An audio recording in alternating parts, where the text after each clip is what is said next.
So today we are going to cover using CSS3 styles with div, p, span and etc. for creating beautiful web pages. आज हम लोग CSS3 के through हम लोग styling करेंगे div, p और span के टैग्स को, और इसके अलावा और भी हम लोग डिफरेंट चीज़ हम लोग सीखेंगे आज के इस लेक्चर में। तो कोई भी चीज़ आपने स्किप नहीं करनी है, पूरे लेक्चर को आपने गौर से देखना है। प्रैक्टिकल एग्जाम्पल के साथ हम लोग हर चीज़ को करेंगे।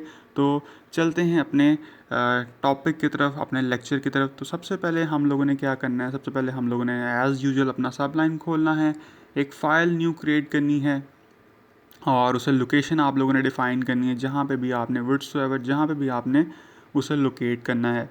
तो मैंने अपनी लोकेशन डिफ़ाइन की और index.html के नाम से मैंने एक फ़ाइल जनरेट की।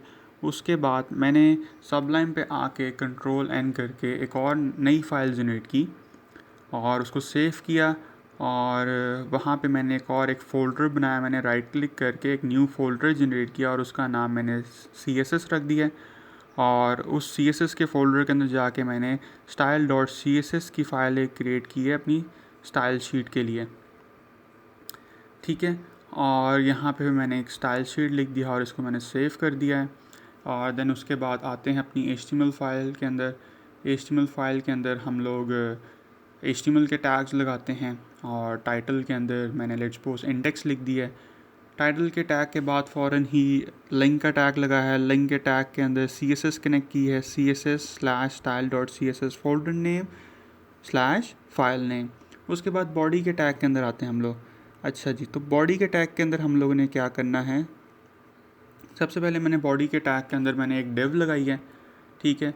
डिव के अंदर मैंने एक h1 का टैग लगाया और h1 के टैग के अंदर हम लोग कोई भी कंटेंट लिख सकते हैं। लेट्स सपोज मैंने लिख दिया कंटेंट स्टार्ट, और उसके बाद मैंने एक पैराग्राफ का टैग लगाया, p का टैग लगा, उसके अंदर मैंने डमी कंटेंट लिख दिया है, ठीक है। कोई भी आप लोग डमी कंटेंट जनरेट कर सकते हैं अपने हिसाब से। और इसके अंदर जो है पैराग्राफ के टैग के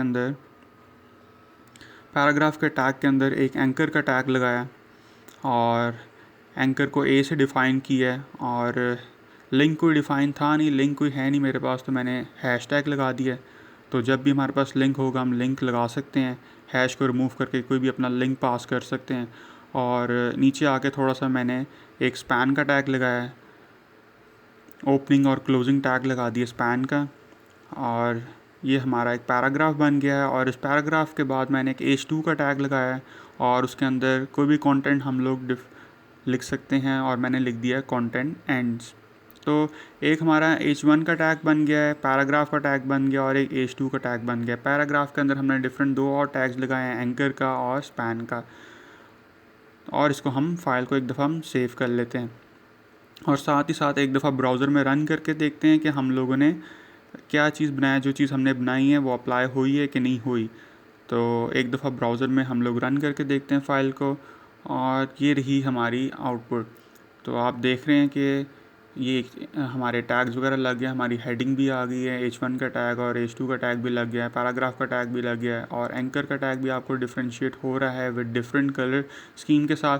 स्पैन आपको डिफरेंशिएट नहीं हो रहा क्योंकि स्पैन जो है उसके अगेंस्ट कोई स्टाइलिंग नहीं हुई हुई, लेकिन उसके अगेंस्ट हम लोग स्टाइलिंग करके हम उसको डिफरेंशिएट करते हैं ताकि पता चले ये स्पैन का टैग हमारा इस पैराग्राफ के कंटेंट के अंदर यूज़ हो रहा है। तो इसके बाद हम लोग आते हैं अपनी स्टाइल शीट के अंदर। style.css की फ़ाइल के अंदर हम लोग सबसे पहले डिफ़ को हम लोग स्टाइल करते हैं। डिफ़ लिखा, डिफ़ के अंदर हम लोगों ने बैकग्राउंड कलर की प्रॉपर्टी हमने डिफ़ाइन की, उसको येलो कलर डिफ़ाइन कर दिया है। और इसके साथ पैडिंग टॉप मैंने 25 पिक्सल डिफ़ाइन की, पैडिंग बॉटम भी same 25 pixel, padding left padding right भी same as it is 25 pixel. मैंने चारों साइड से एक ही पैडिंग डिफ़ाइन की, और इसके साथ मैंने एक border 2 pixel solid #000 is for black colour, और 2 पिक्सल उसकी थिकनेस। हम लोग इसको कम ज़्यादा भी कर सकते हैं, 2 का 1, 1 का 2, व्हाटसोएवर, ये आपके ऊपर डिपेंड करता है आपकी। इसके ऊपर h1 के अगेंस्ट हमने प्रॉपर्टीज़ स्टाइल की हैं, प्रॉपर्टीज़ लगाई हैं हमने। Font size 48 pixel, colour red, और मार्जिन बॉर्डर हमने 25 पिक्सल डिफ़ाइन कर दिया है।